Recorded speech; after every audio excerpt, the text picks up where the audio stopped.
Welcome to the channel people teacher. इस video में हम कवर करेंगे बीएड थर्ड सेमेस्टर के लिए एक्शन रिसर्च फाइल को। तो बीएड थर्ड सेम में आपको एक्शन रिसर्च फाइल बनानी पड़ती है अपने टीचिंग को लेकर। तो इसमें आप जो है पूरा डायग्नोसिस करते हैं, देन रेमेडी देते हैं बच्चों को अपने सब्जेक्ट के लिए और उनकी प्रॉब्लम को इसमें सॉल्व करके दिखाते हैं। तो इसमें आपको एक ग्राफ भी बनाना पड़ता है। आइए देखते हैं इस वीडियो में कि एक्शन रिसर्च फाइल का क्या फॉर्मेट होना चाहिए आपका, और किस तरह से हिंदी हिंदी मीडियम वाले जो बच्चे होंगे उनको कैसे अपनी फ़ाइल जो है बनानी है, इस चीज़ के बारे में हम यहाँ पे देखेंगे।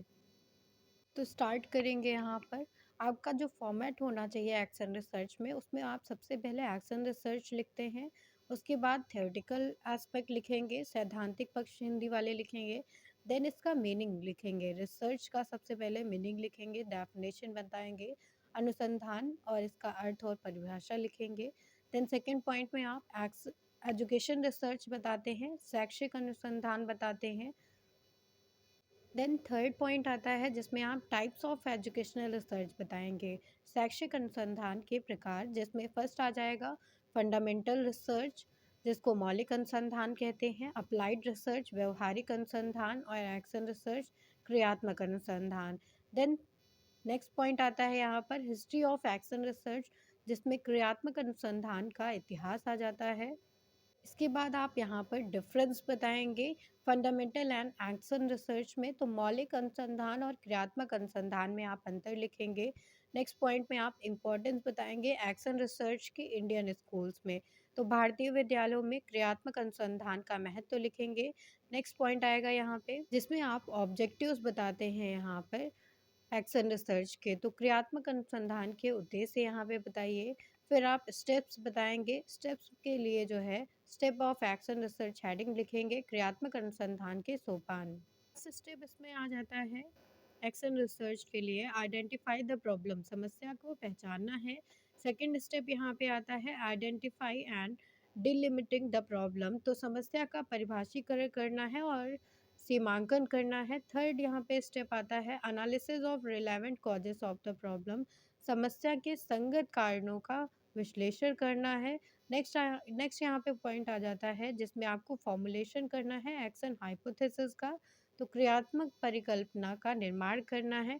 नेक्स्ट यहाँ पे आ जाएगा टेस्टिंग ऑफ द हाइपोथेसिस, तो जो हाइपोथेसिस आपने बनाई है उसका आप क्रियात्मक परिकल्पना के साथ में जो है परीक्षण करते हैं।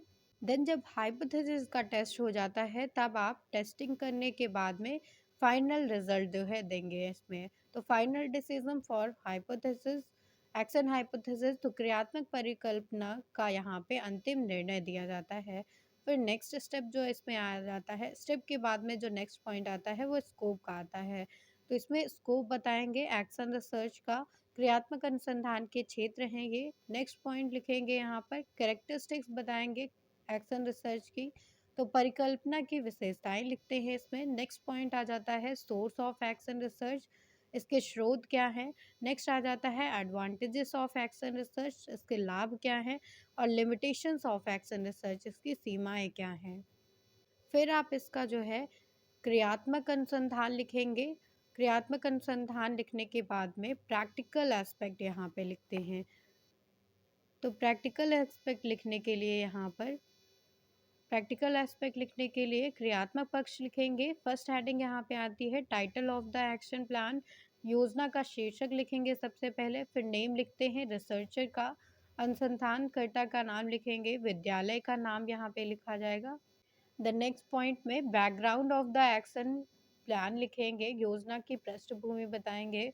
फिर नेक्स्ट पॉइंट आता है objectives of the action plan, योजना के उद्देश्य।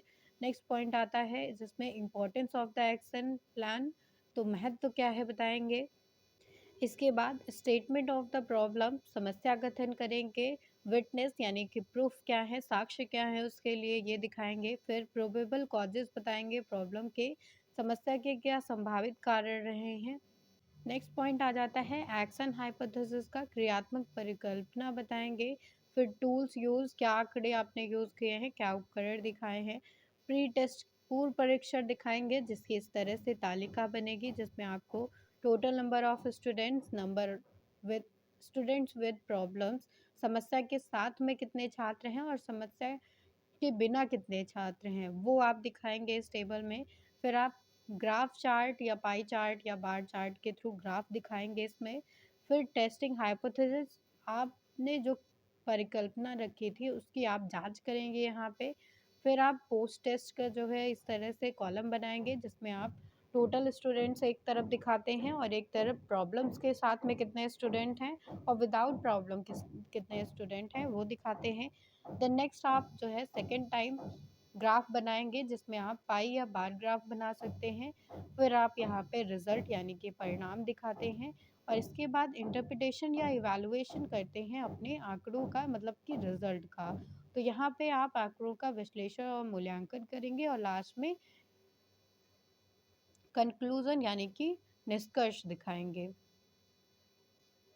निष्कर्ष दिखाने के बाद आप यहाँ पे सुझाव देते हैं, तो टीचर्स के लिए यहाँ पे सुझाव देंगे, इसके बाद स्टूडेंट के लिए और फिर पेरेंट्स के लिए।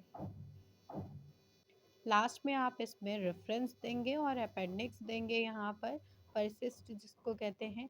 इस तरह से आपका ये फॉर्मेट जो है कंप्लीट होता है एक्शन रिसर्च के लिए।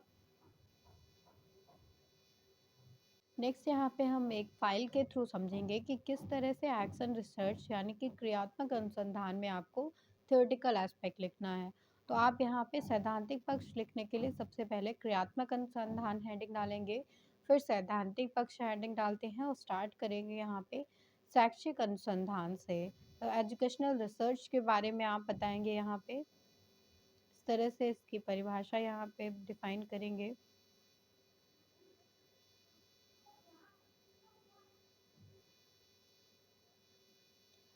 फिर यहाँ पे कई सारे जो है परिभाषाएं इसकी दी गई हैं, भटनी के अनुसार, कॉर्नेल के अनुसार, यूनेस्को के अनुसार। इसके बाद शिक्षा अनुसंधान यानी कि एजुकेशनल रिसर्च का की आवश्यकता क्यों है, इसकी नीड क्यों है, ये बताएंगे यहाँ पे। तो ये इसकी आवश्यकता हो गई। इसके बाद शिक्षा अनुसंधान के उद्देश्य यहाँ पे बताएंगे। तो सैद्धांतिक अनुसंधान उद्देश्य आ जाता है ये, इसका सैद्धांतिक उद्देश्य है। इसके बाद तथ्यात्मक उद्देश्य हो जाता है ये। फिर यहाँ पे सत्यात्मक उद्देश्य आते हैं इस तरह से। फिर यहाँ पे व्यवहारिक उद्देश्य इसका लिखा जाएगा।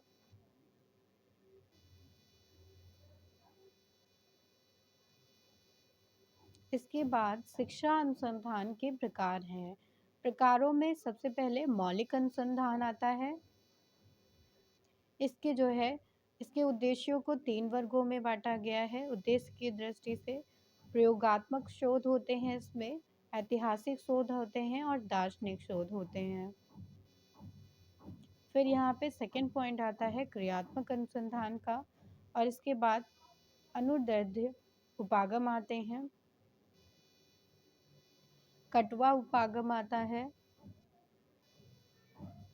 फिर यहाँ पे शिक्षा अनुसंधान के कार्य बताए गए हैं कि इसके वर्ग क्या क्या होते हैं।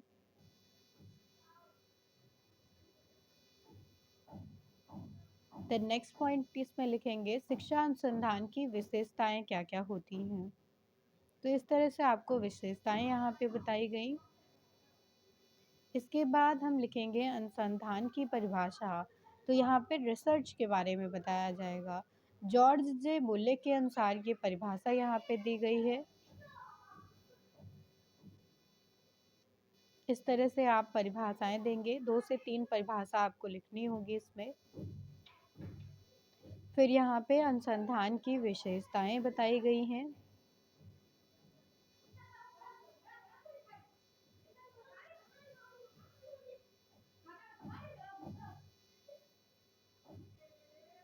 ये इसकी विशेषताएं हो गई। विशेषताओं के बाद में नेक्स्ट पॉइंट यहाँ पे आता है क्रियात्मक और मौलिक अनुसंधान में क्या अंतर है। तो इस तरह से आप अंतर दिखाने के लिए चार्ट के फॉर्म में ये अंतर दिखाएंगे।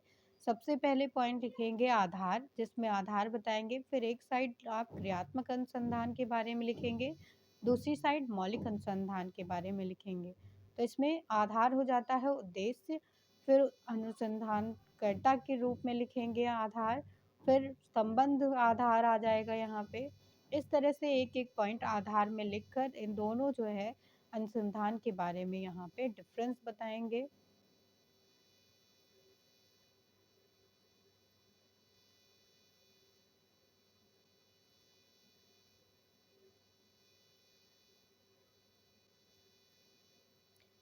इसके बाद हम यहाँ पे एक्शन रिसर्च यानी कि क्रियात्मक अनुसंधान की थ्योरी लिखते हैं। तो सबसे पहले इसका इंट्रोडक्शन देंगे यहाँ पे।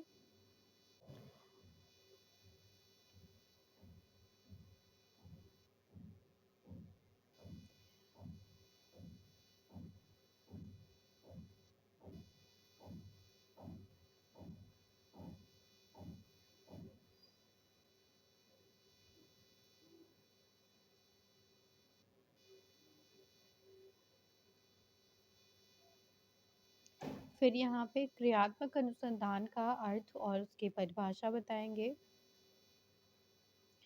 इस तरह से मेक ग्रेटर के अनुसार यहाँ पे परिभाषा बताई गई, स्टेफन एम कोरो के द्वारा परिभाषा बताई गई, लेविन के द्वारा ये परिभाषा बताई गई है यहाँ पे हिस्ट्री के बारे में। और फिर उसके बाद क्रियात्मक अनुसंधान की आवश्यकता और इसका महत्व क्यों है, ये सारी चीज़ें यहाँ पे बताई गई हैं। इसके बाद जो है उपकरण कौन से यूज़ किए जाते हैं वो बताए गए हैं। तो इसमें सबसे पहले न्यायदर्श यानी कि सैम्पलिंग का यूज़ किया जाता है। फिर यहाँ पे अवलोकन किया जाता है, प्रश्नावली, साक्षात्कार, समाजमिति और मनोवैज्ञानिक परीक्षण किए जाते हैं। इसके बाद क्रियात्मक अनुसंधान के उद्देश्य बताए गए हैं।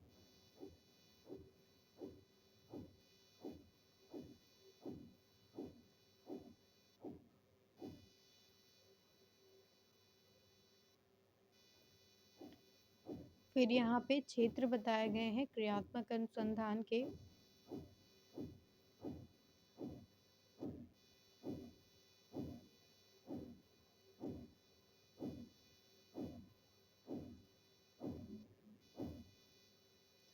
फिर यहाँ पे आ जाता है नेक्स्ट पॉइंट क्रियात्मक अनुसंधान के सोपान का। इसमें सोपान बताए गए हैं। सबसे पहला सोपान आ जाता है इसमें समस्या का चयन करना, फिर उपकल्पना का निर्माण करना, फिर तथ्य संग्रहण की विधि करना, विधियाँ बताना, उसके बाद तथ्यों का संकलन करना, तथ्यों का सांख्यिकीय विश्लेषण करना, नेक्स्ट आ जाता है तथ्यों पर आधारित निष्कर्ष और सत्यापन करना, फिर परिणामों की सूचना बनाना। इस तरह से यहाँ पे सोपान यहाँ पे बताए गए। इनको अब हम डिफाइन करेंगे इन सारे स्टेप्स को। तो पहला स्टेप यहाँ पे हो जाता है, देन ये नेक्स्ट स्टेप आ जाता है इसमें, देन थर्ड स्टेप है ये,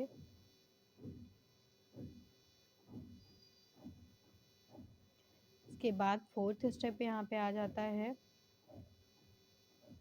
देन फिफ्थ स्टेप है इस तरह से, इसके बाद सिक्स्थ स्टेप आ जाता है यहाँ पे, देन सेवेंथ स्टेप है। इसके बाद आप क्रियात्मक अनुसंधान के लाभ बताते हैं यहाँ पे।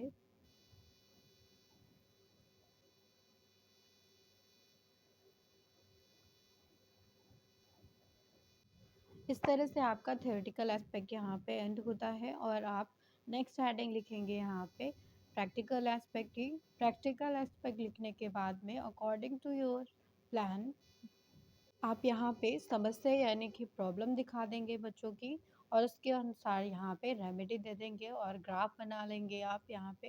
इस तरह से आपकी ये फाइल एक्शन रिसर्च की यहीं पे कंप्लीट हो जाएगी। Thank you everyone.